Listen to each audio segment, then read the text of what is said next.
Good afternoon, all. Good afternoon, ma'am. Good afternoon, ma'am. Okay.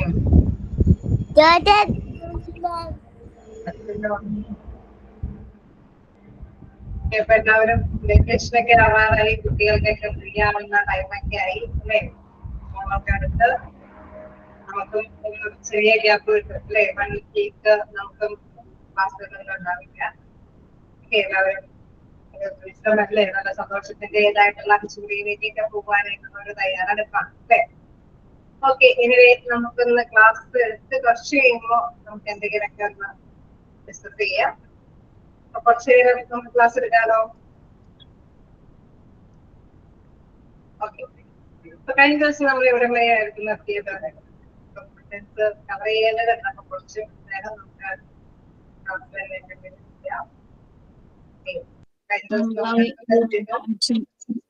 Second point, employee retention by developing employees. നമുക്ക് ഭാഗത്ത് എടുക്കാം.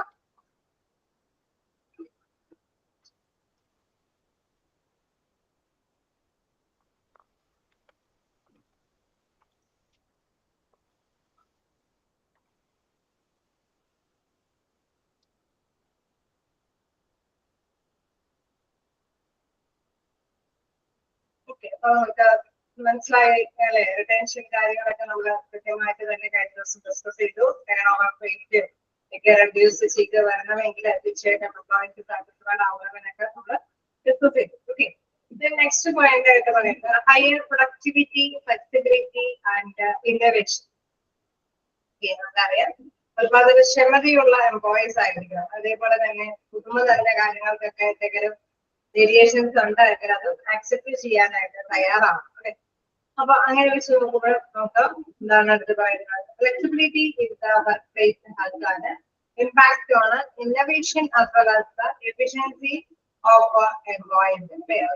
ഇത് പറയുന്ന പ്രധാനപ്പെട്ട കാര്യം എന്ന് പറയുന്നത് എംപ്ലോയീസിന് പുതുമ നിറഞ്ഞ കാര്യങ്ങൾ വരുമ്പോൾ, ഇന്നോവേറ്റീവ് ആയിട്ടുള്ള കാര്യങ്ങൾ വരുമ്പോൾ തീർച്ചയായിട്ടും എംപ്ലോയീസിന്റെ കാര്യക്ഷമത കുറച്ചുകൂടെ ഡെവലപ്പ് ചെയ്യേണ്ടത് ആവശ്യമാണ്. അല്ലെ? നമുക്കറിയാം, ട്രഡീഷണൽ ആയിട്ടുള്ള ഒരു രീതി തന്നെ ഫോളോ ചെയ്ത് പോയി കഴിഞ്ഞാൽ ഏതൊരു ബിസിനസ്സിനും മുന്നോട്ട് പോകാനായിട്ട് സാധിക്കില്ല. അല്ലെ?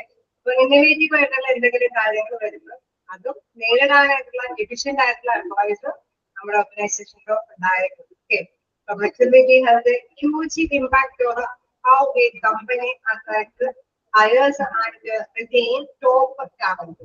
തീർച്ചയായിട്ടും നമുക്കറിയാം, എല്ലാത്തരം എംപ്ലോയീസിനെ ആണെങ്കിലും തീർച്ചയായിട്ടും നമുക്കറിയാം അട്രാക്ട് ചെയ്യാൻ പറ്റുന്ന പ്രധാനപ്പെട്ട ഒരു കാര്യം എന്ന് പറയുന്നത് നമുക്ക് ഒരു സ്ഥാപനത്തിൽ ജോലി ചെയ്ത് പോകുമ്പോൾ തീർച്ചയായിട്ടും നമുക്ക് ഡെവലപ്മെന്റ് ഉണ്ടാവുമോ എന്നുകൂടി നമ്മൾ പരിശോധിക്കും. കാരണം നമുക്കറിയാം, സ്റ്റാർട്ടിങ്ങിലൊക്കെ ബേസിക് ആയിട്ടുള്ള സാലറിയും കാര്യങ്ങളൊക്കെ ആയിട്ടായിരിക്കും അവിടെ നമ്മള് തുടരുന്നത്, സ്റ്റാർട്ട് ചെയ്യുന്നത്.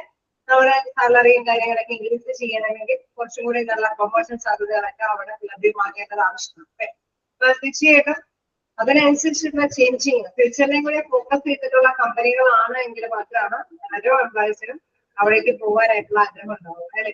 അപ്പൊ തീർച്ചയായിട്ടും നമുക്കറിയാം, എംപ്ലോയീസിന്റെ അതിനനുസരിച്ചിട്ട് ഫ്യൂച്ചറിനെ അനുസരിച്ചിട്ട് തന്നെ എംപ്ലോയീസിന്റെ സ്കില്ലും നോളജും ഡെവലപ്പ് ചെയ്യാൻ അതുപോലെ തന്നെ സാധിക്കുന്നുണ്ടാവും.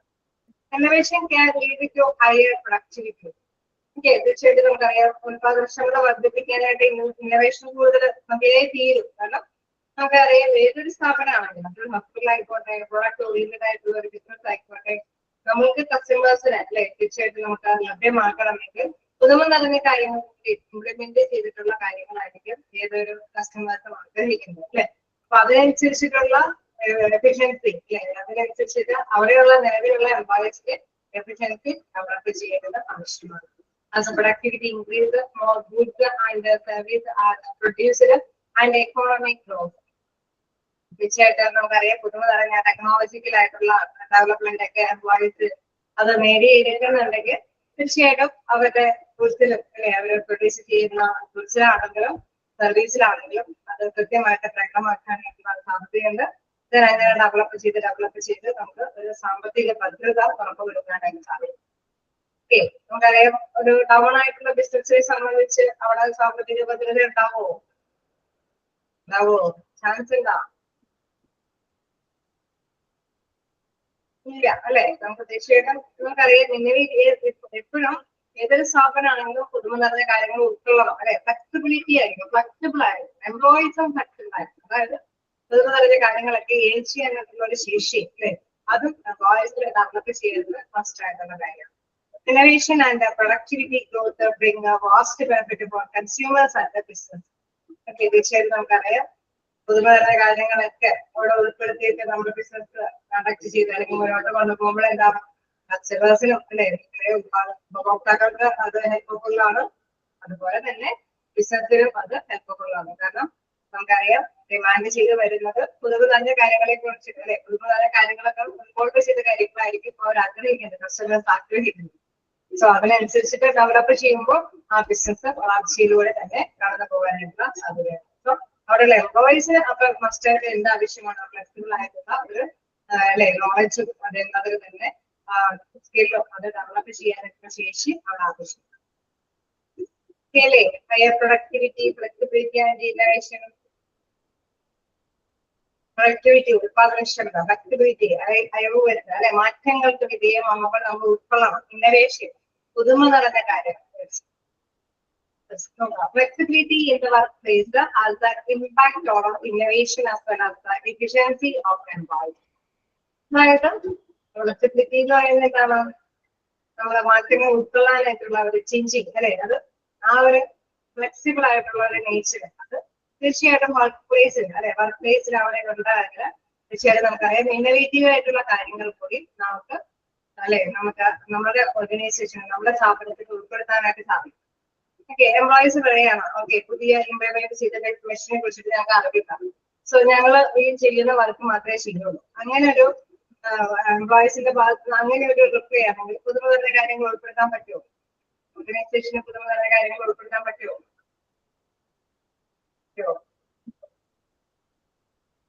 ഓർഗനൈസേഷനില് തീർച്ചയായിട്ടും എന്തെങ്കിലും ഇന്നോവേറ്റീവ് ആയിട്ടില്ല അല്ലെ, പറ്റില്ല. അപ്പൊ തീർച്ചയായിട്ടും എംപ്ലോയീസ് അതിന് ഓക്കെ ആണോ അല്ലെ, നമ്മളൊന്നും നല്ല കാര്യങ്ങൾ ഉൾപ്പെടുത്താണെങ്കിൽ നിങ്ങൾക്ക് ട്രെയിനിങ് തരാം, ഓക്കെ ട്രെയിനിങ് തന്നു കഴിഞ്ഞാൽ ഞങ്ങൾ അത് ചെയ്തോളാം.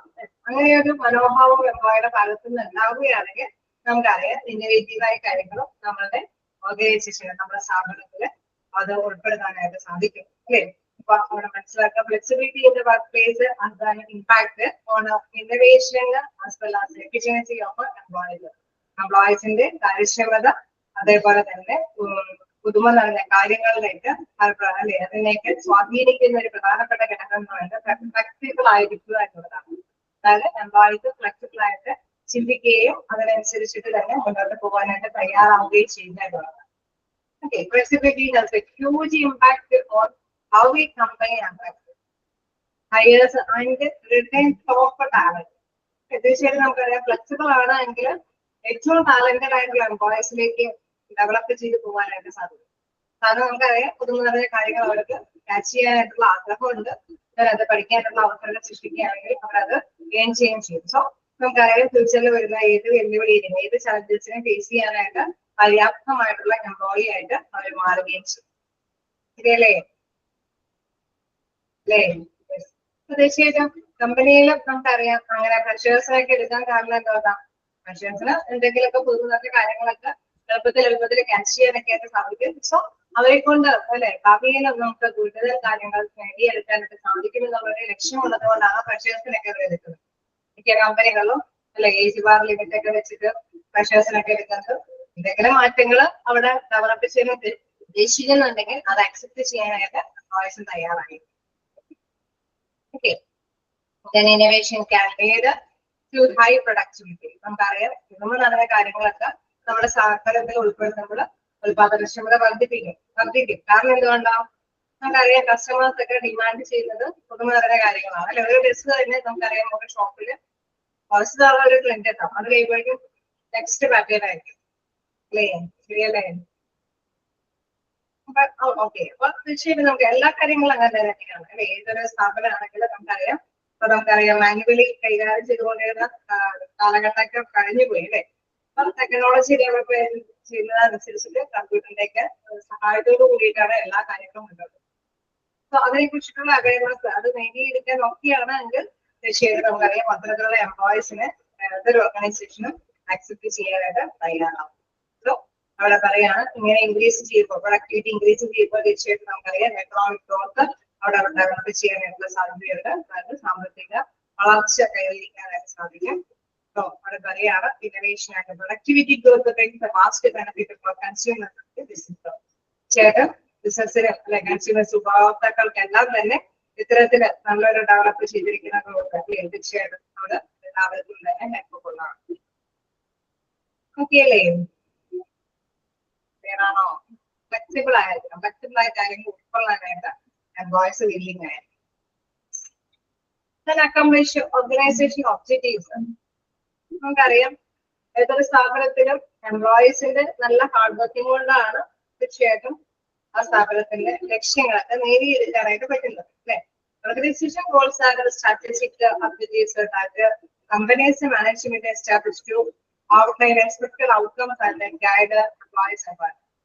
തീർച്ചയായിട്ടും നമുക്കറിയാം ഇന്ന പ്രോജക്ട് ഇന്ന ടാർഗറ്റുകൾ ഉണ്ടാവും. അത് നേടിയെടുക്കണമെന്ന് അവിടെ തീർച്ചയായിട്ടും കമ്പനികൾ അല്ലെ തീരുമാനിച്ചിട്ടുണ്ടാവും. അതിനനുസരിച്ചിട്ട് ഔട്ട്കംസ് നേടിയെടുക്കാനായിട്ട് ഗൈഡ് ചെയ്യുകയാണ്, എംപ്ലോയീസിനെ ഗൈഡ് ചെയ്യുകയാണ് ഏതൊരു ഓർഗനൈസേഷനും അവിടെ തയ്യാറാവുന്നത് ശ്രമിക്കുന്നത് അല്ലെ. ഇപ്പൊ എംപ്ലോയീസിനെ കൊണ്ടാണ് ലക്ഷ്യങ്ങൾ നേടിയിരിക്കുന്നത്. സ്ട്രാറ്റജിക് ആയിട്ടുള്ള ലക്ഷ്യങ്ങൾ അല്ലെ, തന്ത്രപരമായിട്ടുള്ള ലക്ഷ്യങ്ങൾ ഉണ്ടാകാം ഏതൊരു സ്ഥാപനത്തിനും. ഈ ലക്ഷ്യങ്ങളെല്ലാം നേടിയെടുക്കുന്നത് ആരെ കൊണ്ടാണ്? എംപ്ലോയീസിനെ കൊണ്ടാണ് നേടിയെടുക്കുന്നത്. താഴേക്ക് നോക്കാം. രണ്ട് തരത്തിലുള്ള ഓർഗനൈസേഷൻ ഗോൾസുകളുണ്ട്, ഒഫീഷ്യൽ ആൻഡ് ഓപ്പറേറ്റീവ് ഗോൾ. എന്താണ് ഒഫീഷ്യൽ ആൻഡ് ഓപ്പറേറ്റീവ് ഗോൾസിന്റെ പ്രത്യേകത? ഒഫീഷ്യൽ ഗോൾ എന്ന് പറയുമ്പോൾ objectives that an organisation seeks to accomplish. അതായത് ഒരു സ്ഥാപനത്തിന് ഇപ്പോൾ നമുക്ക് സ്ഥാപനം അങ്ങനെ ഒരു ബിസിനസ് സ്റ്റാർട്ട് ചെയ്യുമ്പോൾ ഒരു പ്രൊഡക്റ്റീവ് ഓറിയന്റഡ് ആയിരിക്കാം, സർവീസ് ഓറിയന്റഡ് ആയിട്ടുള്ള ഒരു ബിസിനസ് ആവാം. ഇത്രയും അല്ലെ 2 വർഷം കൊണ്ടൊക്കെ ഇത്രയും പ്രോഫിറ്റബിൾ ആയിട്ട് മുന്നോട്ട് പോകണം എന്നൊക്കെ ഒരു മെയിൻ ആയിട്ടുള്ള ഒരു ഗോൾ ഉണ്ടാവും. ഉണ്ടാവില്ലേ? ഉണ്ടാവോ? ഒരു ലക്ഷ്യമില്ലാതായിരിക്കും ബിസിനസ് തുടങ്ങുന്നത്. ഉണ്ടാവും അല്ലെ. ഇപ്പൊ ഏത് ഒരു ബിസിനസ് ആണെങ്കിലും നമുക്കറിയാം ഏത് ഇതിലാണെങ്കിലും തീർച്ചയായിട്ടും നമുക്ക് ഗോൾ അച്ചീവ് ചെയ്യണമെന്നുള്ള ഒരു ലക്ഷ്യം ഉണ്ടാവും. ഓക്കെ, ഫസ്റ്റ് ടൈമിൽ തന്നെ നമുക്കറിയാം ഫസ്റ്റ് ടൈമിൽ തന്നെ ചിലപ്പോൾ വേണമെങ്കിൽ ലക്ഷ്യങ്ങള് ഇത്രയും പ്രോഫിറ്റ് വേണമെന്നായിരിക്കില്ല. ചിലപ്പോൾ എല്ലാവരുടെ ഇടയിലേക്ക് നല്ല ഒരു പോപ്പുലാരിറ്റി ഉള്ള ഒരു ഫെയമായിട്ട് മാറണമെന്നൊക്കെ ആയിരിക്കും ആഗ്രഹിക്കുന്നത് അല്ലെ. എല്ലാം അറിയപ്പെടുന്ന ഒരു ബിസിനസ് ആയിട്ട് മാറണമെന്നൊക്കെ ആയിരിക്കും ഫസ്റ്റ് ടൈമായിട്ട് ആഗ്രഹിക്കുന്നത്. അതോടൊപ്പം തന്നെ പ്രോഫിറ്റബിൾ ആയിട്ട് മുന്നോട്ട് പോകണമെന്നായിരിക്കും ഏതൊരു സ്ഥാപനം ആഗ്രഹിക്കുന്നത്. മാക്സിമം പ്രോഫിറ്റ് ഫസ്റ്റ് ടൈമിൽ ചിലപ്പോൾ കിട്ടിയെന്ന് വരില്ല. നമുക്കറിയാം സ്റ്റാർട്ടിംഗ് ബിസിനസ് ഒക്കെ ആണെങ്കിലും അതേ ഫസ്റ്റ് ടൈമിൽ തന്നെ അത് കിട്ടിയെന്ന് വരില്ല. ഞാൻ നമുക്കറിയാം പതിയെ അത് പ്രോഫിറ്റബിൾ ആയിട്ട് മുന്നോട്ട് പോകാനായിരിക്കും ഏതൊരു ബിസിനസ്മാനും ആഗ്രഹിക്കുന്നത്. ഇത്തരത്തിലുള്ള ഈ മെയിൻ ഗോളിനെയാണ് ഒഫീഷ്യൽ എന്ന് പറയുന്നത്. Official objectives organisation seeks to accomplish. Organisation എന്താണോ നേടിയെടുക്കാനായിട്ട് ലക്ഷ്യമിടുന്നത് അത്തരത്തിലുള്ള ലക്ഷ്യത്തിനെയാണ് ഒഫീഷ്യൽ ഒബ്ജക്റ്റീവ് എന്ന് പറയുന്നത്. ക്ലിയർ അല്ലേ? ആണോ? Next operative. എന്താണ് operative? Objectives that are required to achieve a desired outcome. തീരുമാനിച്ചിരിക്കുന്ന ലക്ഷ്യങ്ങൾ നേടിയെടുക്കാനൊക്കെ എന്തൊക്കെ ആവശ്യങ്ങളുണ്ട്, എന്തൊക്കെ ലക്ഷ്യങ്ങൾ നിറവേറ്റും. ഓക്കെ, നമുക്കറിയാം അവിടെ നല്ല അപ്രൊഡക്റ്റീവ് ആയിട്ടുള്ള നല്ല എഫിഷ്യന്റ് ആയിട്ടുള്ള എംപ്ലോയീസിനെ നമ്മൾ നേടിയെടുക്കേണ്ടതായിട്ട് വരും. ഈ വലിയൊരു ലക്ഷ്യം നേടിയെടുക്കണം വേണ്ടി വരില്ലേ? വലിയ മെഷീൻസ് സ്ഥാപിക്കേണ്ടതായിട്ട് വരും വേണ്ടി വരില്ലേ? ഓക്കെ, അപ്പൊ ഈ മെയിൻ ആയിട്ടുള്ള ഗോൾ അച്ചീവ് ചെയ്യണമെങ്കിൽ തീർച്ചയായിട്ടും പല ലക്ഷ്യങ്ങളൊക്കെ കൈവരിച്ചു പോകണം. അതായത് നല്ല എംപ്ലോയീസിനെ നമ്മൾ കണ്ടെത്തണം, അവരെ നല്ല രീതിയിൽ ആക്റ്റീവ് ആയിട്ട് നല്ല സപ്പോർട്ടീവ് ആയിട്ടുള്ള എംപ്ലോയീസ് ആക്കി മാറ്റിയെടുക്കണം, എഫിഷ്യന്റ് ആയിട്ടുള്ള എംപ്ലോയീസ് ആക്കി മാറ്റിയെടുക്കണം. എങ്കിൽ മാത്രമാണ് ഈ മെയിൻ ഗോളൊക്കെ അച്ചീവ് ചെയ്യാനായിട്ട് സാധിക്കും. സോ ഓപ്പറേറ്റീവ് ഗോൾ എന്ന് പറയുന്നത് എന്താണ്? Objectives that are required to achieve a desired outcome. നേരത്തെ ഡിസൈർഡ് ചെയ്തിരിക്കുന്ന ആ ഔട്ട്കംസ് നേടിയെടുക്കാൻ വേണ്ടിയിട്ട് എന്തൊക്കെ ആവശ്യങ്ങൾ, എന്തൊക്കെ ലക്ഷ്യങ്ങൾ നേടിയെടുക്കേണ്ടതുണ്ടോ അത്തരത്തിലുള്ള ഒബ്ജക്റ്റീവ്സിനെയാണ് ഓപ്പറേറ്റീവ് ഒബ്ജക്റ്റീവ്സ് എന്ന് പറയുന്നത്. ഓക്കെയാണോ? Official objectives, operative objective. Okay, നമുക്കറിയാം ഏതൊരു സ്ഥാപനത്തിലും ലക്ഷ്യങ്ങൾ ഉണ്ടാവും. അക്കംപ്ലിഷ് ഓർഗനൈസേഷൻ ഒബ്ജക്റ്റീവ്സ് അല്ലെ. ഈ ലക്ഷ്യങ്ങൾ നേടിയെടുക്കുന്നതിന്റെ മെയിൻ പങ്ക് വഹിക്കുന്നത് അവരുടെ എംപ്ലോയീസ് ആയിരിക്കും. അവരുടെ എഫിഷ്യന്റ് ആയിട്ടുള്ള പ്രയത്നത്തിന്റെ ഫലമായിട്ട് തന്നെയായിരിക്കും കാര്യക്ഷമമായിട്ടുള്ള പ്രയത്നത്തിന്റെ ഫലമായിട്ട് തന്നെയായിരിക്കും ലക്ഷ്യങ്ങൾ നേടിയെടുക്കാനായിട്ട് സാധിക്കുന്നത്. സോ ഒരു ഓർഗനൈസേഷൻ നമ്മൾ മനസ്സിലാക്കേണ്ട 2 ലക്ഷ്യങ്ങളുണ്ട്. First one official, second one operative. ഇതൊക്കെ നോട്ട് ചെയ്തേരെ. എന്താണ് ഒഫീഷ്യൽ ഒബ്ജക്റ്റീവ്സ് എന്ന് പറയുന്നത്? ഒബ്ജക്റ്റീവ്സ് ഓർഗനൈസേഷൻ അല്ലെ മെയിൻ ആയിട്ട് എന്താണോ ലക്ഷ്യമിട്ട് അത്തരത്തിലുള്ള ഒബ്ജക്റ്റീവ്സിനെയാണ് ഒഫീഷ്യൽ ഒബ്ജക്റ്റീവ്സ് എന്ന് പറയുന്നത്. ഓപ്പറേറ്റീവ് എന്ന് പറയുന്നത് objectives to achieve a desired outcome. ഈ ഔട്ട്കംസ് നേടിയെടുക്കുന്നതിന് എന്തൊക്കെ ആവശ്യമുണ്ടോ അത്തരത്തിലുള്ള ലക്ഷ്യങ്ങൾ. അതായത് നമുക്കറിയാം എംപ്ലോയീസിനൊക്കെ എഫിഷ്യന്റ് ആക്കി എടുക്കാനുള്ള ലക്ഷ്യങ്ങളൊക്കെ കൈവരിക്കേണ്ടതാണ്. സോ അത്തരത്തിലുള്ള ലക്ഷ്യത്തെയാണ് ഓപ്പറേറ്റീവ് ഒബ്ജക്റ്റീവ്സ് എന്ന് പറയുന്നത്. ഓക്കെയല്ലേ? അങ്ങനല്ലേ? ഓക്കെയാണ്. നമുക്ക് നെക്സ്റ്റ് വേറൊരു ടോപ്പിക്കിലേക്ക് വരാണ്. ജോബ് ഡിസൈൻ ടോപ്പിക്കിൽ. അപ്പൊ നമ്മൾ കണ്ടു ഹ്യൂമൻ റിസോഴ്സ് മാനേജ്മെന്റ് എന്ന് പറയുന്നത് അവരുടെ എംപ്ലോയീസിനെ നല്ല രീതിയിൽ കൈകാര്യം ചെയ്യുകയാണ് അല്ലെ, നല്ല എഫിഷ്യന്റ് ആക്കി മാറ്റിയിരിക്കുകയാണ്. അപ്പൊ അതിലേക്ക് വരുമ്പോൾ നമുക്കറിയാം പ്രധാനപ്പെട്ട ഒരു സംഗതിയാണ് ജോബ് ഡിസൈൻ എന്ന് പറയുന്നത്. എന്താണ് ജോബ് ഡിസൈൻ എന്ന് പറയുന്നത്? Meaning of job design. Job design is the logical sequence of the processes of the job analysis and involves the deliberate actions to organize tasks, duties and responsibilities into a unit of work so as to business objectives. Okay, ഒരു ലക്ഷ്യം നേടിയെടുക്കേണ്ടതുണ്ടാവും. ഏതൊരു ബിസിനസ്സിനും ഒരു goal achieve ചെയ്യേണ്ടതാണ് അല്ലെ. ഈ ലക്ഷ്യങ്ങൾ നേടിയെടുക്കാനായിട്ട് തീർച്ചയായിട്ടും നമുക്കറിയാം അവിടെ നല്ല രീതിയിൽ തന്നെ ഡ്യൂട്ടികളൊക്കെ കൃത്യമായിട്ടുള്ള ഉത്തരവാദിത്തങ്ങളും അല്ലെങ്കിൽ കൃത്യമായിട്ടുള്ള ടാസ്കുകളൊക്കെ കൃത്യതയോട് കൂടിയിട്ട് തന്നെ നിർവചിക്കേണ്ടതുണ്ട് അല്ലെ. തീർച്ചയായിട്ടും നമുക്കറിയാം ഇത് എന്തിന്റെ സഹായത്തോട് കൂടിയിട്ടാണ് നിർവചിക്കാൻ സാധിക്കുന്നത്? ജോബ് അനാലിസിസ് എന്ന പ്രോസസ്സിനോട് കൂടിയിട്ടാണ് ഇത്തരത്തിലുള്ള കൃത്യമായിട്ടുള്ള നിർവചനങ്ങൾ ടാസ്കുകൾ, ഡ്യൂട്ടീസ്, റെസ്പോൺസിബിലിറ്റി ആയിട്ടൊക്കെ നിർവചിക്കാനായിട്ട് സാധിക്കുന്നത്. ജോബ് അനാലിസിസ് എന്ന് പറയുന്നത് എന്താണ്? അപ്പോൾ ജോബ് അനാലിസിസ് എന്ന് പറയുമ്പോൾ ജോലിയെ വിലയിരുത്തുക എന്നുള്ള പ്രോസസ്സാണ് അല്ലെ. ജോലിയെ വിലയിരുത്തുക എന്ന് പറയുമ്പോൾ തീർച്ചയായിട്ടും നമുക്കറിയാം ഒരു സ്ഥാപനത്തിൽ ഒരുപാട് വേക്കൻസികൾ ഉണ്ടാവും. ഒരു വലിയ ഓർഗനൈസേഷനിൽ ഒരുപാട് വേക്കൻസികൾ ഉണ്ടാവും അല്ലെ. ഓരോ ഹോസ്പിറ്റൽ എടുത്ത് നോക്കി കഴിഞ്ഞാൽ ഡോക്ടറുടെ വേക്കൻസി ഉണ്ടാവും, നഴ്സുമാരുടെ വേക്കൻസി ഉണ്ടാവും, ടെക്നീഷ്യന്മാരുടെ വേക്കൻസി ഉണ്ടാവും. ഇനി ഒരു ഫാക്ടറി എടുത്തു കഴിഞ്ഞാൽ അല്ലെങ്കിൽ പ്രൊഡക്ഷൻ ഡിപ്പാർട്ട്മെന്റുമായി അല്ലെങ്കിൽ പ്രൊഡക്ഷൻ യൂണിറ്റുമായിട്ട് എടുത്ത് നോക്കിയാലും നമുക്കറിയാം അവിടെ അല്ലെ വർക്കിംഗ് പ്രോഗ്രസ് എന്ന വർക്ക് ചെയ്യുന്നവരുണ്ടാവും, സെയിൽസ് ഡിപ്പാർട്ട്മെന്റുകളൊക്കെ വർക്ക് ചെയ്യുന്നവരുണ്ടാവും, പർച്ചേസ് ഡിപ്പാർട്ട്മെന്റ്, ഇൻവെന്ററി ഡിപ്പാർട്ട്മെന്റ്, അങ്ങനെ വ്യത്യസ്ത ഡിപ്പാർട്ട്മെന്റിലെ വർക്ക് ചെയ്യുന്നവരുണ്ടാവും. ഓരോ ഡിപ്പാർട്ട്മെന്റിന്റെയും റെസ്പോൺസിബിലിറ്റീസും ഡ്യൂട്ടീസ് ഒക്കെ വ്യത്യസ്തമായിരിക്കും. അപ്പൊ ഈ വ്യത്യസ്തത അല്ലെ അത് കൃത്യമായിട്ട് മനസ്സിലാക്കിയാൽ മാത്രമാണ് തീർച്ചയായിട്ടും എന്തൊക്കെ ഉത്തരവാദിത്തങ്ങളാണ് ആ ഓരോ വേക്കൻസികളിലും ഉള്ളതെന്ന് കൃത്യമായിട്ട് പ്രവചിക്കാൻ സാധിക്കും. ഓക്കെ, അപ്പൊ കൃത്യതയോട് കൂടിയിട്ട് ഒരു ഡിസൈൻ ഉണ്ടെങ്കിലാണ് തീർച്ചയായിട്ടും ഇന്ന കാര്യങ്ങൾ നിർവഹിക്കാനായിട്ട് ഇന്ന യുക്തിയിലായിട്ടുള്ള എംപ്ലോയീസിനെ കണ്ടെത്തേണ്ടതുണ്ടെന്ന് നമുക്ക് മനസ്സിലാക്കാനായിട്ട് സാധിക്കും. സോ ജോബ് ഡിസൈൻ എന്ന് പറയുന്നത് എന്താണ്? ഇത് ലോജിക്കൽ സീക്വൻസ് അല്ലെ, യുക്തിപരമായിട്ടുള്ള ഒരു പ്രധാനപ്പെട്ട ഒരു പ്രോസസ്സാണ് അവിടെ നിർവഹിച്ചു പോകേണ്ടത്. ജോബ് അനാലിസിസ് അതായത് ജോലിയെ വിലയിരുത്തുക എന്നുള്ള പ്രധാനപ്പെട്ട ഒരു യുക്തിപരമായിട്ടുള്ള പ്രവർത്തനം അവിടെ പോകേണ്ടതുണ്ട്. ആൻഡ് ഇൻവോൾവ്സ് നമുക്കറിയാം ആ ജോലിയെ വിലയിരുത്തുമ്പോൾ അതിൽ പ്രധാനമായിട്ടും എന്താ വിലയിരുത്തേണ്ടത്? Deliberate actions to organise the task, duties and responsibility into a unit of work so as to business objectives. ബിസിനസിന്റെ ലക്ഷ്യം നേടിയെടുക്കാൻ ഓരോ യൂണിറ്റിലെ വർക്കുകൾ എന്തൊക്കെ ഉത്തരവാദിത്തങ്ങൾ, എന്തൊക്കെ ഡ്യൂട്ടീസുകൾ, എന്തൊക്കെ ടാസ്കുകൾ അതൊക്കെ കൃത്യമായിട്ട് തന്നെ നിർവചിക്കുക അല്ലെ, ഡെലിബറേറ്റ് ചെയ്ത് മനസ്സിലാക്കുന്ന ഒരു പ്രോസസ്സിനെയാണ് തീർച്ചയായിട്ടും നമുക്കറിയാം ജോബ് ഡിസൈൻ എന്ന് പറയാം. ഒരു കൃത്യതയില്ലെങ്കിൽ അല്ലെ ഇന്ന ജോലിയാണ്, ഇന്ന റെസ്പോൺസിബിലിറ്റി ആണ്, ഇന്ന ഡ്യൂട്ടീസ് ആണ് ഈ ഒരു വേക്കൻസി ഫില്ല് ചെയ്യുന്നതിന് ആവശ്യമായിട്ടുള്ളതെന്ന് കൃത്യതയില്ലെങ്കിൽ തീർച്ചയായിട്ടും നമുക്കറിയാം എംപ്ലോയീസിനെ കണ്ടെത്തുന്നത് മുതൽ വളരെ ഡിഫിക്കൽട്ട് ആവും. ശരിയാണോ? ശരിയല്ലേ? ഓക്കെ, അപ്പൊ കൃത്യതയുള്ള ഒരു ഡിസൈൻ ഉണ്ടാവണം അല്ലെ. ജോലിയെ കുറിച്ചിട്ടുള്ള കൃത്യമായിട്ടുള്ള ഒരു രൂപരേഖ ഉണ്ടാകണം. ആ ജോലിയെ സംബന്ധിച്ചുള്ള ടാസ്കുകൾ, റെസ്പോൺസിബിലിറ്റീസ്, ഡ്യൂട്ടീസ് ഇതൊക്കെ എന്തൊക്കെയാണെന്നുള്ളത് ഒരു ചട്ടക്കൂട് അല്ലെ, ഒരു കൃത്യതയുള്ള ഒരു ചട്ടക്കൂട് അവ മെയിൻ ആയിട്ട് ആവശ്യമാണ്. സോ അതിനെ പറയുന്ന പേരാണ് ജോബ് ഡിസൈൻ. കേളേ? ജസ്റ്റ് ഒന്ന് നോട്ട് ചെയ്ത് പോയാൽ നമുക്കറിയാവുന്ന ഭാഗമാണ്. ഡിസൈൻ എന്ന് പറഞ്ഞാൽ ജോലിയിൽ രൂപപ്പെടുത്തുക അല്ലെ, രൂപകൽപ്പന ചെയ്യുക. Dash is the logical sequence of a process of a job analysis and involves the deliberate actions to organize the task, duties and responsibility into a also so as to miss a subject. ലക്ഷ്യം നേടിയെടുക്കുന്നതിന് വേണ്ടിയിട്ടുള്ള അല്ലെ കൃത്യമായിട്ടുള്ള ആ ഒരു ടാസ്കും responsibilities ഒക്കെ design ചെയ്യുന്ന അതിനെയാണ് ലക്ഷ്യം job design. The concept of a job design. Concept is job design. And it is believed that efficiently structured job motivates the employees for higher level of performance. Okay, തീർച്ചയായിട്ടും നമുക്കറിയാം നല്ല രീതിയിലുള്ള പ്രകടനം, അത് പ്രകടനം മെച്ചപ്പെടുത്തുന്നതിന് വേണ്ടിയിട്ട് ഈ ഒരു സ്ട്രക്ചർ പ്രധാനപ്പെട്ട ഒരു പങ്ക് വഹിക്കുന്നതാണ്.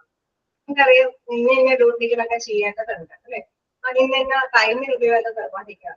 സോ ഇങ്ങനെയുള്ള ഒരു കൃത്യമായിട്ടുള്ള ഒരു സ്ട്രക്ചർ ഉണ്ടെങ്കിൽ തീർച്ചയായിട്ടും എംപ്ലോയിക്ക് ഒരു മോട്ടിവേഷൻ ആണ് അല്ലെ, സമയസമയത്തിന് തീർക്കണം എന്നുള്ള ഒരു പ്രേരക ഘടകമായിട്ട് അത് നിലകൊള്ളുന്നതാണ്. കൊണ്ടാണ് ആ എംപ്ലോയി ആക്റ്റീവായിട്ട് തന്നെ വർക്ക് ചെയ്യുന്നത് അല്ലെ, ശരിയല്ലേ?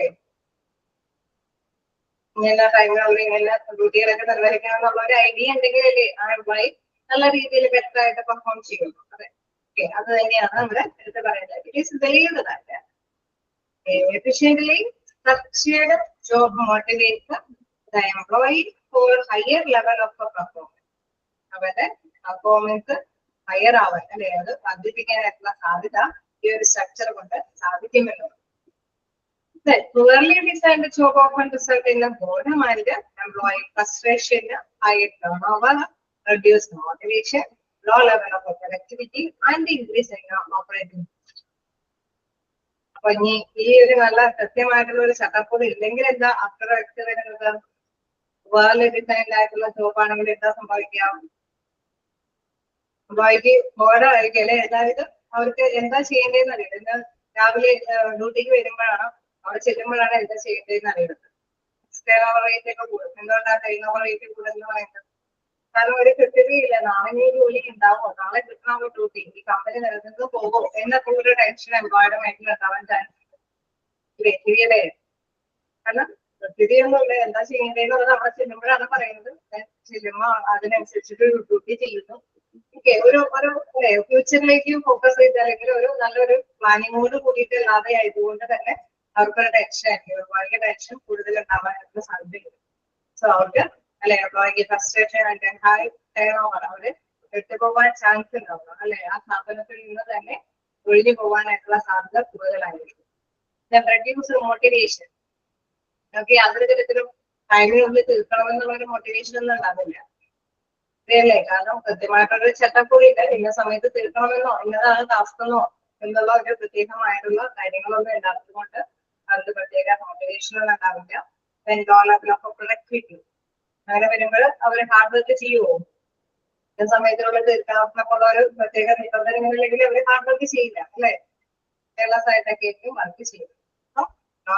Productivity and increase in operating cost. നമുക്കറിയാം ഇങ്ങനെ ഓവർ ചെയ്ത് പോയി കഴിഞ്ഞാൽ എന്താ സംഭവിക്കുക? വീണ്ടും എംപ്ലോയീസിനെ കണ്ടെത്താൻ റിക്രൂട്ടിംഗ് കാര്യങ്ങളൊക്കെ നടപ്പാക്കേണ്ടതായിരിക്കും. അവിടെ സാക്ഷികളൊക്കെ നടത്തി എംപ്ലോയീസിനെ കണ്ടെത്തേണ്ടതായിട്ട് വീണ്ടും ഓപ്പറേറ്റിംഗ് കോസ്റ്റ് കൂടും, ഓർഗനൈസേഷന് നഷ്ടങ്ങൾ സംഭവിക്കും.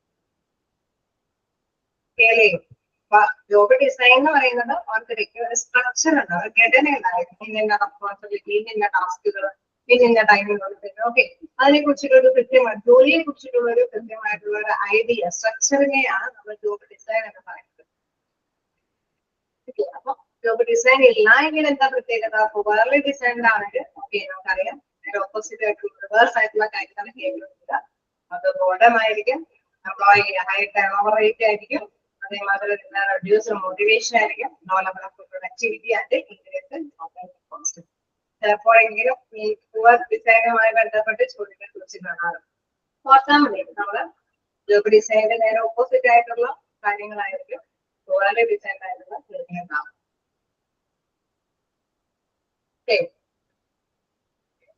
ഇപ്പൊ നമ്മള് ലക്ഷ്യങ്ങളെ കുറിച്ചിട്ടുള്ള രണ്ട് ലക്ഷ്യങ്ങളെ കുറിച്ചിട്ട് നമ്മൾ നോട്ട് ചെയ്ത് ലക്ഷ്യങ്ങളാണുള്ള ഭാഗമാണ്.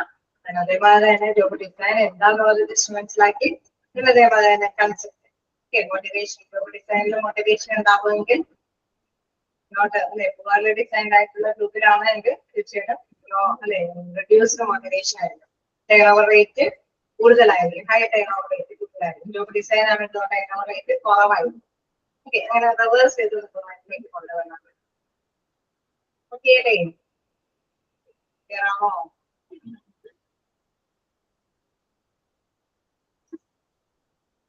നമുക്ക് നെക്സ്റ്റ് നോക്കാറുണ്ട് job characteristics model. Sound okay അല്ലേ?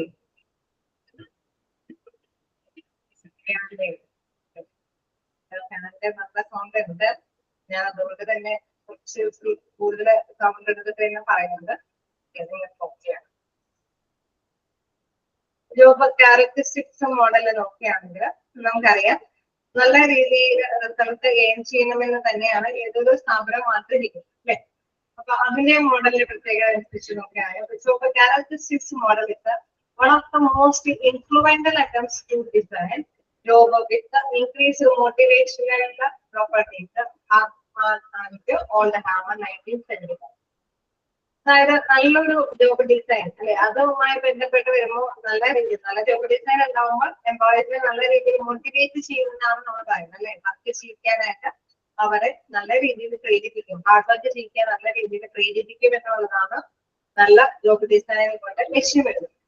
ഓക്കെ, അപ്പൊ ഹാക്മാൻ ആൻഡ് ഓൾഡ്മാൻ 1975 കണ്ടെത്തിയ ഒരു ക്യാരക്ടറിസ്റ്റിക്സ് മോഡൽ പ്രകാരം എന്താണ് കൈകാര്യം ചെയ്ത് നോക്കാം. Proposal by Hackman and the model describes the 5 core job dimensions leading to 3 critical psychological states resulting in a work-related outcome. അതായത് നല്ല രീതിയിലുള്ള ഈ ഡയമെൻഷൻസ്, അതായത് ജോലിയെ കുറിച്ചിട്ടുള്ള നല്ല ഡിസൈൻ അല്ലെ, നല്ല രീതിയിലുള്ള കുറെ കാര്യങ്ങളൊക്കെ ഉണ്ടെങ്കിൽ അവരെ സൈക്കോളജിക്കലി അല്ലെ, നമുക്കറിയാം സൈക്കോളജിക്കലി അവരെ പുഷ് ചെയ്യും, മാനസികമായിട്ട് തന്നെ വർക്ക് ചെയ്യാൻ പ്രേരിപ്പിക്കുകയും അതിലൂടെ നല്ല രീതിയിലുള്ള വർക്ക് റിലേറ്റഡ് ഔട്ട്കംസ് നേടിയെടുക്കാൻ സാധിക്കും എന്നുള്ളതാണ് ആരുടെ അഭിപ്രായത്തിൽ പറയുന്ന ഹാക്മാൻ ആൻഡ് ഓൾഡ്മാൻ അവരുടെ സ്റ്റഡിയുമായി ബന്ധപ്പെട്ടുള്ള കാര്യങ്ങളെല്ലാം പ്രൊവൈഡ് ചെയ്യും. അപ്പൊ ആ ക്യാരക്ടറിസ്റ്റിക്സ് മോഡലിനെ കുറിച്ചിട്ടാണ് നമുക്കിനി പഠിക്കാനുള്ളത്. എന്താ പറഞ്ഞു വന്നത്, അതായത് നല്ലൊരു ജോബ് ഡിസൈൻ ഉണ്ടായെങ്കിൽ നല്ല രീതിയിൽ എംപ്ലോയീസിനെ മോട്ടിവേറ്റ് ചെയ്യും. നല്ല രീതിയിൽ മാനസികമായിട്ട് എംപ്ലോയീസിന് മോട്ടിവേഷൻ കിട്ടുമ്പോൾ നല്ല രീതിയിലുള്ള റിസൾട്ടുകൾ നേടിയെടുക്കാനായിട്ട് സാധിക്കുന്നു. ഓക്കെ, അപ്പൊ 5 ഡയമെൻഷൻ കാര്യങ്ങൾ എന്താണെന്നുള്ളത് നമുക്ക് താഴേക്ക് നോക്കാം.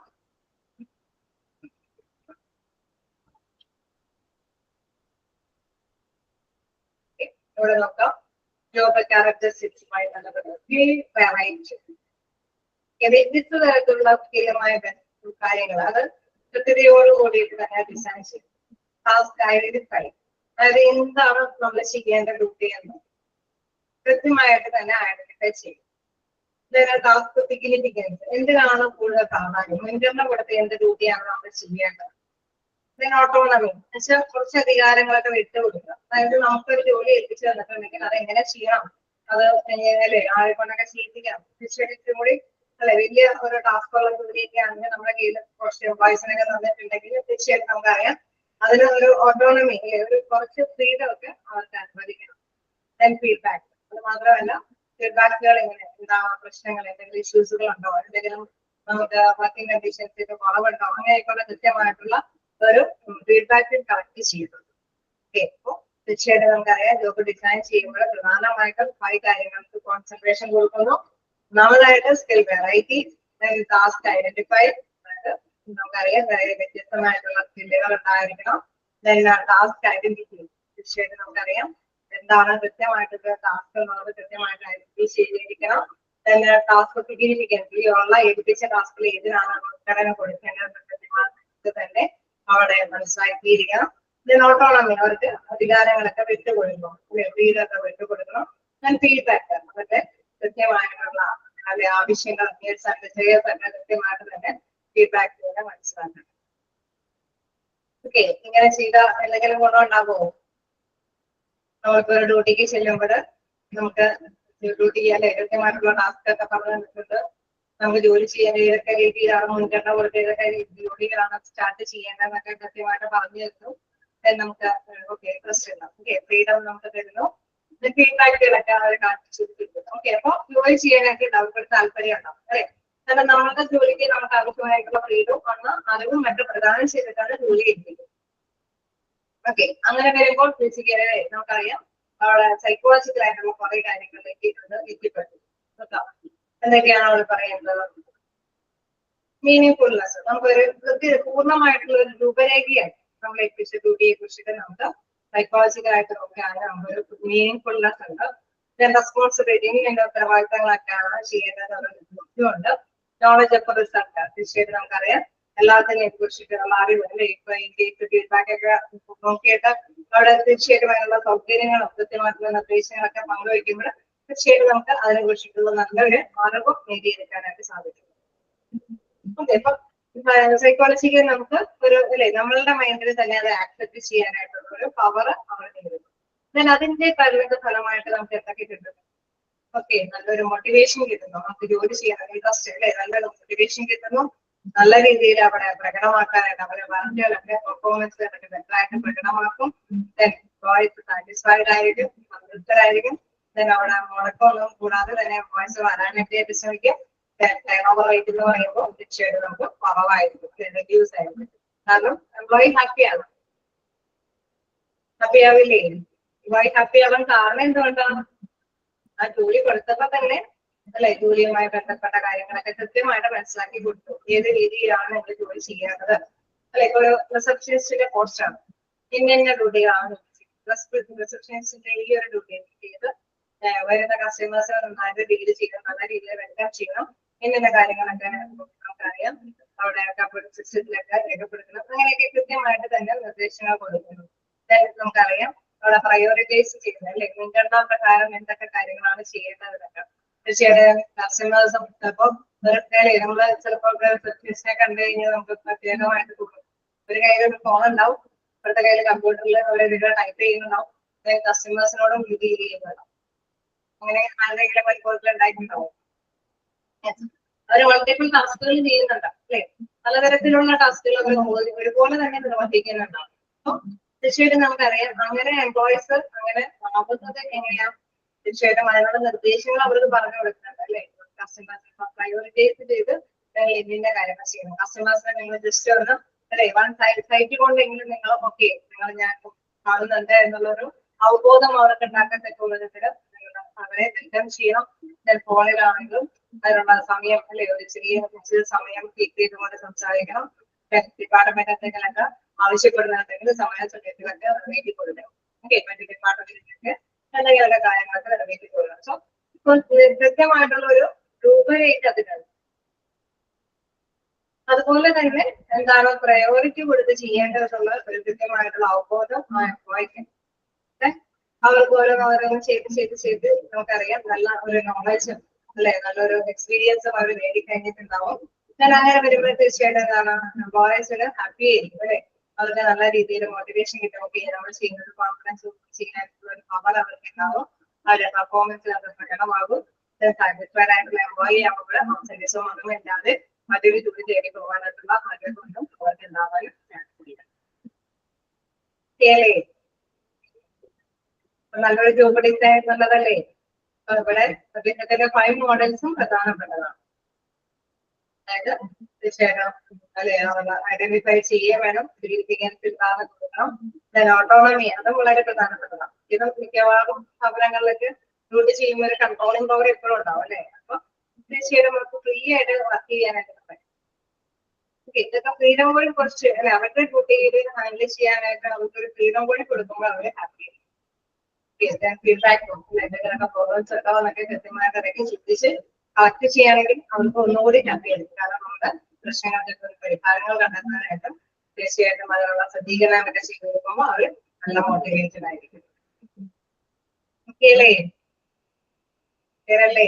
ജസ്റ്റ് ഇങ്ങനെ പറഞ്ഞു പോകുന്നേ അതോ ഇപ്പൊ നമ്മൾ ഓർത്ത് വെക്കാം എന്താണ് അവിടെ ജോബ് ക്യാരക്ടറിസ്റ്റിക്സുമായിട്ട് 5 ഡയമെൻഷൻ കാര്യങ്ങൾ ഏതൊക്കെയാണ്? ഇതൊക്കെയാണ് 5 ഡയമെൻഷൻ കാര്യങ്ങൾ. അതേപോലെ തന്നെ സൈക്കോളജിക്കൽ ആയിട്ടുള്ള കാര്യങ്ങൾ ഔട്ട്കംസ് ആയിട്ട് വരുന്നത്.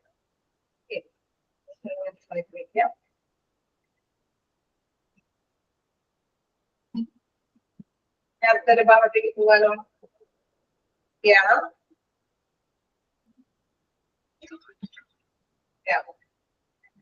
നിങ്ങൾ വിചാരിക്കുന്നുണ്ടാവും ഞങ്ങൾക്ക് ഓണം സെലിബ്രേറ്റ് ചെയ്യാന്നൊക്കെ പറഞ്ഞിട്ട് ക്ലാസ് എടുക്കുകയാണോ ചെയ്യുന്നത്? സെലിബ്രേറ്റ് ചെയ്യാനായിട്ട് ഒരുക്കങ്ങളുണ്ടോ? ഇല്ല. പാട്ടൊക്കെ പാടാനായിട്ട് തയ്യാറായിട്ടുണ്ട്. ഞാൻ അങ്ങനെ കണ്ടിന്യൂ ചെയ്തൊന്നും പോകില്ല കേട്ടോ. പ്രിപ്പറേഷൻ ഉണ്ടെങ്കിൽ തീർച്ചയായിട്ടും നിങ്ങൾക്ക് പെർമിഷൻ ഉണ്ട് നിങ്ങളെ കൂടി ഉൾപ്പെടുത്തി നല്ല എൻജോയബിൾ ആയിട്ട് സെലിബ്രേറ്റ് ചെയ്യാനായിട്ട്. ഓക്കെ, അങ്ങനെ ഒരുങ്ങിയിട്ടുണ്ടാവും അല്ലേ? എത്ര പാട്ടുണ്ട്? എത്ര സോങ് ഉണ്ട്? ഒന്ന് രണ്ടെണ്ണം. വേറെ എന്തെങ്കിലും? എല്ലാവരും ഒരുങ്ങിയിട്ടൊക്കെ ഉണ്ടെങ്കിൽ ഞാൻ നമുക്ക് എടുക്കുന്ന ടീച്ചേഴ്സിനെയും കൂടി ഒന്ന് വെൽക്കം ചെയ്ത് നമുക്ക് സ്റ്റാർട്ട് ചെയ്യാം. അത്യാവശ്യം പ്രോഗ്രാം ഉണ്ടോ അതോ കുറച്ചും കൂടെ ക്ലാസ് എടുത്തിട്ട് വേണോ? എന്തായാലും വേണ്ടി വരുമല്ലേ? ടൈം വേണ്ടി വരില്ലേ? നിങ്ങൾ എല്ലാവരും നല്ല കോപ്പറേറ്റീവ് ആയിട്ട് ഒക്കെ ചെയ്തിട്ടായിരിക്കും കൈകാര്യം ചെയ്ത് പോകുന്നത് അല്ലേ? എനിക്ക് ഞാൻ അൺമ്യൂട്ടാക്കി തരാം. ഇനി എന്തെങ്കിലും പെർഫോമൻസ് അവതരിപ്പിക്കുകയാണെങ്കിൽ വീഡിയോ വെച്ച് തരാം. അതിനൊക്കെയുള്ള പെർമിഷൻ ഉണ്ട്. നമുക്കറിയാം അല്ലെ, എല്ലാവരും ക്ലാസ്സുകളിലും കോളേജുകളിലും എവിടെയും എൻജോയബിൾ ആക്കാം അല്ലേ?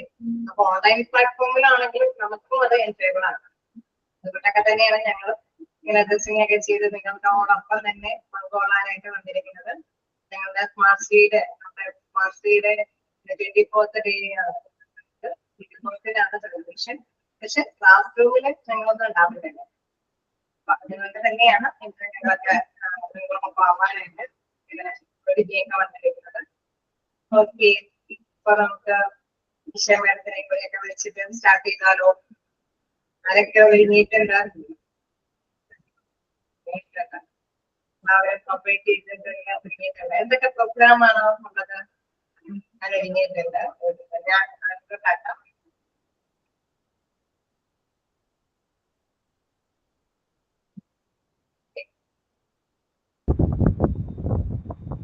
പാട്ട് പാടാനായിട്ടായിരിക്കും യുവ ഒരുങ്ങിയിട്ടുണ്ട്, ഒരുങ്ങിയിട്ടുണ്ട്. എന്താണെങ്കിലോ നീലിമ പാടുന്നുണ്ടോ? നീലിമ റെഡിയാണോ?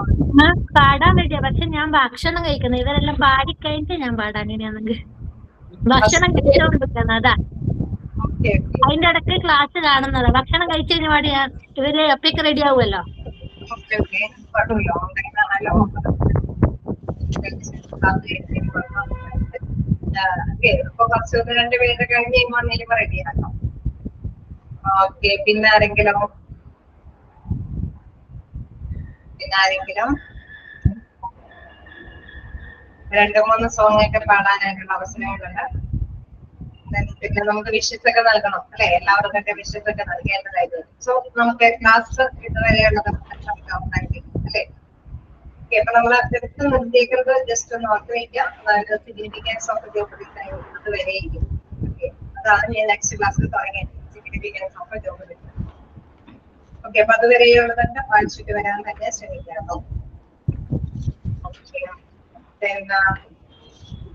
സോങ് പാടുന്നതിന് മുമ്പ് തന്നെ എല്ലാവർക്കും ഹാപ്പി ഓണം. ഹാപ്പി ഓണം മിസ്സേ. ഹാപ്പി ഓണം. ലാസ്റ്റ് ടൈമില് എല്ലാവർക്കും മെസ്സേജുകൾ തരുമല്ലോ.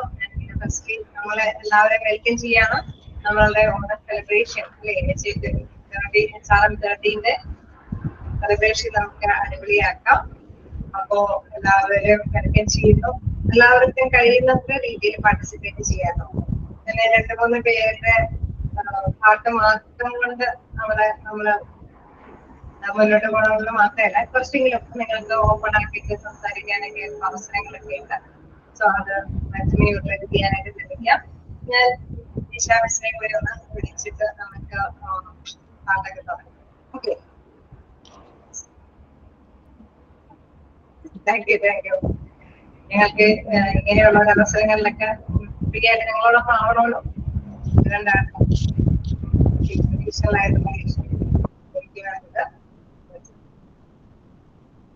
ഓക്കെ. അപ്പൊ ഞാൻ വിശ്വാസം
Hello. Good afternoon. Good Good afternoon, afternoon, ma'am. സെലിബ്രേഷൻസിന്റെ ഭാഗമായിട്ട് എല്ലാവരും റെഡിയായോ? റെഡിയാണ് മിസ്സേ. റെഡിയാണ്. ഓക്കെ.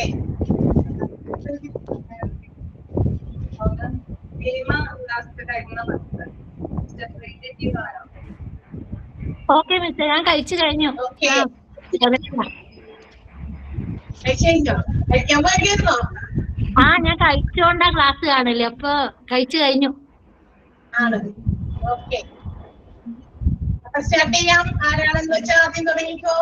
നീലിമയാണോ? അല്ല അല്ല, ഞാനല്ല, ഞാൻ കഴിച്ചില്ലട്ടെ. മിസ്സേ ഞാൻ പാടട്ടെ എങ്കിൽ. ആ ശരി. ഓക്കെ. പ്രാക്ടീസ് ഒന്നും ചെയ്തില്ല, ജസ്റ്റ് ഞാൻ ഇവിടെ ഓഫീസിൽ ഇരിക്കുമെങ്കിലും ജസ്റ്റ് ഒന്ന് എടുത്തിട്ട് പാടുവാണ് മിസ്സേ. ശരി ശരി. കണ്ണും കടക്കണ്ണും കഥ കൈമാറും നേരം സിരകളിൽ കല്യാണമേ. കണ്ണും കടക്കണ്ണും കഥ കൈമാറും നേരം സിരകളിൽ കല്യാണമേളം. മണിച്ചിര കടിച്ചവനോടൊപ്പമെന്നകലെയെങ്ങാനും പറന്നുയരണം ഇനിയൊരു നാൾ സിന്ദൂരക്കുരുവി. മഞ്ഞണിക്കൊമ്പിൽ ഒരു കിങ്ങിണിക്കൊമ്പിൽ താനിരുന്നതിഞ്ഞാത്തിരുന്നൊരു സുമംഗലിക്കുരുവി. ഇണയവിടേ തുണയവിടേ ഇണയവിടെ തുണയവിടെ സിന്ദൂരക്കുരുവി. മഞ്ഞണിക്കൊമ്പിൽ ഒരു കിങ്ങിണിക്കൊമ്പിൽ. Very good Sreeja. അടിപൊളിയായിട്ട് പാടിട്ടോ. Thank you miss. പാടി. അല്ല, നല്ല പാട്ട് പാടാൻ കഴിവുള്ള ആൾക്കാരൊക്കെ നമ്മുടെ കൂടെ ഉണ്ട്. നമ്മൾ സൗണ്ട് പോലും കേൾക്കാറില്ലല്ലോ ക്ലാസ് എടുക്കുമ്പോ, അല്ലെ? ടീച്ചർമാരുടെ സൗണ്ട് മാത്രമേ കേൾക്കുന്നുള്ളൂ. പക്ഷെ നിങ്ങള് നല്ല സൂപ്പർ ആയിട്ടുള്ള സൗണ്ട് ഉള്ളവരൊക്കെ ഉണ്ട്. ഞങ്ങളുടെ ഈ എല്ലാ ദിവസവും ഞങ്ങളുടെ ഈ സൗണ്ട് കേട്ട് നിങ്ങൾ വന്നിട്ടുണ്ടാവും, അല്ലേ? യെസ്. അപ്പൊ ഓണത്തിന്റെ പൂരം നമ്മൾ തുടങ്ങി. അടുത്ത ആളാരാ? മിസ്സേ ഞാൻ പാടട്ടെ. മിന്നാമിന്നിത്തിരി പൊന്നെ മിന്നണതെല്ലാം പൊന്നല്ല, കണ്ണാ തുമ്പി കാഞ്ചന തുമ്പി കാതിൽ കേട്ടത് പാട്ടല്ല. ഒന്നാമത്തെ തോണിയിലേറി പൊന്നാരമ്പലി വന്നിറങ്ങുമ്പോ തന്നീടാം ഒരു പൊന്നോല പൊന്നോല. മിന്നാമിന്നി ഇത്തിരി പൊന്നെ മിന്നണതെല്ലാം പൊന്നല്ല, കണ്ണാം തുമ്പി കാഞ്ചന തുമ്പി കാതിൽ കേട്ടത് പാട്ടല്ല. മാനത്തെ ചെമ്പകം പൂത്തില്ലേ, മാമഴപ്രാവ് പറന്നില്ലേ, വെള്ളരിക്കിണ്ണത്തിൽ എന്തുണ്ട്, പുള്ളിപ്പശുവിന്റെ പാലുണ്ട്, പുസ്തകത്താളിൽ ഒളിച്ച കിനാവിന് 10 മാറ്റുണ്ട്. മിന്നാ മിന്നി ഇത്തിരി പൊന്നെ മിന്നണതെല്ലാം പൊന്നല്ല, കണ്ണാ തുമ്പി കാഞ്ചന തുമ്പി കാതിൽ കേട്ടത് പാട്ടല്ല. അടുത്ത ആളുടെ സൂപ്പറായിട്ട് പാടി. അടിപൊളിയാണ്. അല്ലേ? ആ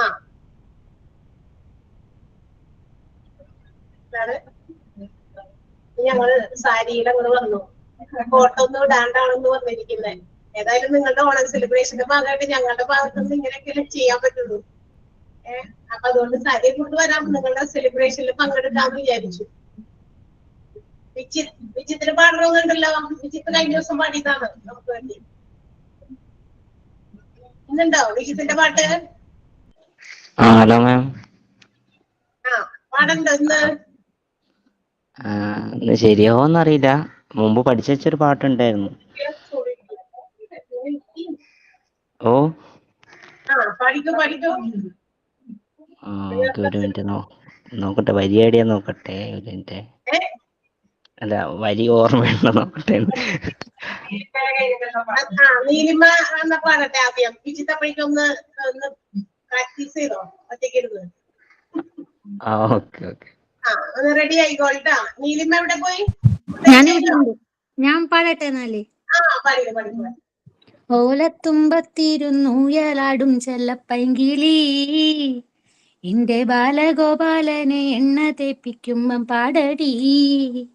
വെള്ളം കോരി കുളിപ്പിച്ചു കിന്നരിച്ചോ മനിച്ചയ്യയ്യാ എന്റെ മാരിപ്പാളുങ്കിപ്പം രാജപ്പൂ മുത്തായി പോയടി.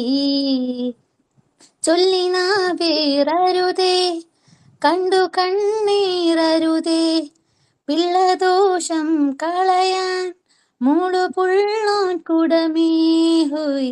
ഓലത്തുമ്പത്തിരുന്നൂയലാടും ചെല്ലപ്പൈങ്കിളി എന്റെ ബാലഗോപാലനെ എണ്ണ തീപ്പിക്കുമ്പം പാടടി. കുരുന്നു ചുണ്ടിലോ പരന്ന പാൽമണം വയമ്പു നാവിലോ നുറുങ്ങു കൊഞ്ചലും നുറുങ്ങു കൊഞ്ചലിൽ നിറഞ്ഞൊരമ്മയും ഒരമ്മ തന്മനം കുളിർന്ന ഹാസവും ആനന്ദത്തേനിമ്പത്തേ ഞാൻ ഈ മനത്തോടങ്ങിങ്ങു നോടിക്കോട്ടെ. ഓലത്തത്തെ ഞാനും നിന്നോടൊപ്പം ചാഞ്ചക്കം ചാഞ്ചക്കം ചാടിക്കോട്ടെ. പൂങ്കവിൾക്കിളൊന്നിൽ ഞാൻ ചാന്തു കൊണ്ടു ചാത്തിടാം എന്നുണ്ണിക്കൻ ചൊല്ലും കണ്ടും കൊണ്ടാപത്തം നീറ്റിടാതിടാൻ. ഓലത്തുമ്പത്തിരുന്നൂയലാടും ചെല്ലപ്പൈങ്കിളി എന്റെ ബാലഗോപാലനെ എണ്ണ തേപ്പിക്കുമ്പോ പാടടി. ഇത്ര മതി മിസ്സേ. ഞാൻ ആകെ എന്തെല്ലോ ആയിപ്പോയി. അല്ല വല്ലാണ്ട് പറയടായിപ്പോന്ന്. അതൊന്നുമില്ല, അതൊന്നും പാടിക്കാൻ പറ്റില്ലട്ടോ. പക്ഷെ ഒന്നും പാട്ടില് കണ്ടില്ല, സൂപ്പറായിട്ട് പാടി. Thank you. ഇന്നലെ ഞാനോട് ഒരു വാക്ക് പറഞ്ഞപ്പോഴേക്കും നിങ്ങൾ ഇത്രയും നന്നായിട്ടൊക്കെ പാടാൻ വേണ്ടി എല്ലാവരും റെഡി ആയിട്ട് ഒരുങ്ങി വന്നല്ലോ അല്ലെ.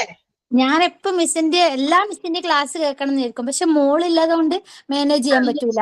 അപ്പൊ ഇന്നലെ ഞാനിങ്ങനെ മിസ് പറഞ്ഞപ്പോ ഞാൻ പ്ലാൻ ചെയ്തിന് പഠിക്കണം അല്ലെങ്കിൽ പാടണം എന്നൊക്കെ. അതുകൊണ്ട് എന്തോ സാധിച്ചു. സന്തോഷം. Very good. ഞങ്ങൾക്ക് സന്തോഷം. അതെ, നമ്മളുടെ ഡിഗ്രി സർട്ടിഫിക്കറ്റ് ഒക്കെ വാങ്ങിക്കാനായിട്ടേ നമ്മളുടെ കോൺവെക്കേഷൻ ഒക്കെ വരുമ്പോ നിങ്ങൾ എല്ലാം സെറ്റ് ചെയ്തൊക്കെ പോരാതല്ലോ. പാട്ടോ ഡാൻസോ ഓൺലൈനിലാണല്ലോ പ്രാക്ടീസ് ചെയ്യുന്നുണ്ട് പിള്ളേര്. അപ്പൊ ചെയ്തിട്ടൊക്കെ പോരുക. അപ്പൊ ഇതുപോലെ ഇപ്പൊ കണ്ടില്ലേ നന്നായിട്ട് ഒരു ഇന്നലെ അങ്ങോട്ട് പറഞ്ഞു വിട്ടതേ ഉള്ളൂ. അപ്പൊ നിങ്ങൾ അതിന് വേണ്ടിയിട്ട് ഒരുങ്ങി അല്ലെ. അത് ഒരു കാര്യം പറയുമ്പോൾ നമ്മൾ ആക്സെപ്റ്റ് ചെയ്ത് അതിന് വേണ്ടി നിങ്ങൾ തയ്യാറാകുമ്പോ നമുക്കത് ഭയങ്കര സന്തോഷമാണ്. ഓക്കെ. അടുത്ത അതെ അതെ, ഇച്ചിരി ജലദോഷ കാര്യങ്ങളൊക്കെ ഉണ്ട്. എന്നാലും പ്രാക്ടീസ് ഒന്നുമില്ല. പാടാവേ.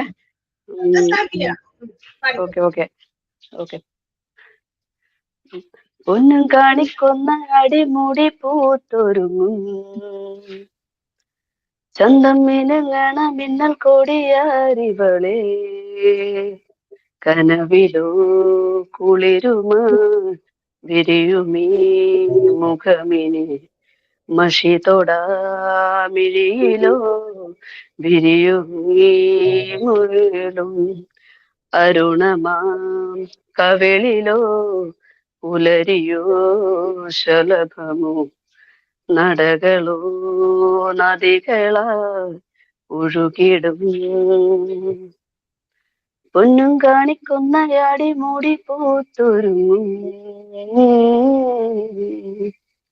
ചന്തം മിനുങ്ങണ മിന്നൽ കൊടിയാരിവളെ സ്വപ്നം കണ്ടതെല്ലാം ഉള്ളംകൈയിൽ തൂകി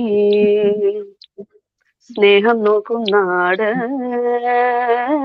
സ്വർഗം തന്നെ നീ തീരത്തേതോ നാളിൽ പണ്ടേ ഇഷ്ടം തേടി അലഞ്ഞു വെള്ളിത്തേരിൽ വീണുപോകും മേഘത്തെല്ലാം കൊഴിയാതെ ഓ പൊന്നും കാണിക്കൊന്ന അടി മൂടി പൂത്തൊരുങ്ങും ചന്തം മിനുങ്ങണ മിന്നൽ കൊടിയാരിവളെ കനവിലോ കുളിരുമായി വിരിയുമീ മുഖമിനി മഷി തൊടാമിഴിയിലോ പരലുകൾ പിടയവേ പൊന്നും കാണിക്കൊന്നയാടി മൂടി പൂത്തൊരുങ്ങും ചന്തം മീനുങ്ങണ മിന്നൽ കോടിയാരിവളേ. ഓക്കെ. ഓ സൂപ്പർ. എന്തോരം പാട്ടുകളാ ഈ ക്ലാസ്സില്. Thank you thank you thank U. Group ആയിട്ടാണെങ്കിലും ഒക്കെ റെഡി ആയിട്ടുണ്ടോ? ഗ്രൂപ്പ് സോങ്ങിനൊക്കെ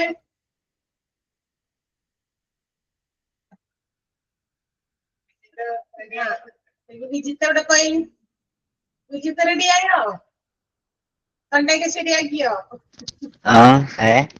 അതെ ശരിയായോ? Okay okay. ഓക്കെയാണ്. എന്നാ ഒരു മെയിൽ വോയിസിൽ ഒരു പാട്ട് കേട്ടോ നമുക്കിട്ടോ. ജലദോഷം പിടിച്ചോണ്ട് ചെറുതായിട്ട് ഇടക്ക് എന്തെങ്കിലും ആയിപ്പോയിട്ട് ചിലര് പറയാറുണ്ട് ജലദോഷം ഉള്ളപ്പോ പാട്ട് കേൾക്കാൻ നല്ല രസമാണ്. അടുത്ത് പഠിക്കും. ഓക്കെ ഓക്കെ നോക്കി നോക്കട്ടെ. എന്റെ കൽബിലെ വെണ്ണിലാവു നീ നല്ല പാട്ടുകാരാ, തട്ടമിട്ടു ഞാൻ കാത്തു വെച്ചൊരൻ മുല്ലമുട്ടിലൂറും അത്തറൊന്നു വേണ്ടേ, അത്തറൊന്നു വേണ്ടേ എന്റെ കൂട്ടുകാരാ, സുൽത്താന്റെ ചേലുകാരാ. എന്റെ കൽബിലെ വെണ്ണിലാവു നീ നല്ല പാട്ടുകാരാ, തട്ടമിട്ടു ഞാൻ കാത്തു വെച്ചൊരൻ മുല്ലമുട്ടിലൂറും അത്തറൊന്നു വേണ്ടേ, അത്തറൊന്നു വേണ്ടേ എന്റെ കൂട്ടുകാരാ, സുൽത്താന്റെ ചേലുകാരാ. നിന്റെ പുഞ്ചിരി പാലിനുള്ളിലെ, നിന്റെ പുഞ്ചിരി പാലിനുള്ളിലെ പഞ്ചസാരയാവാ, നിന്റെ നെഞ്ചിലെ ദഫ്ഫുമുട്ടുമായെന്നും എന്റെയാവാ.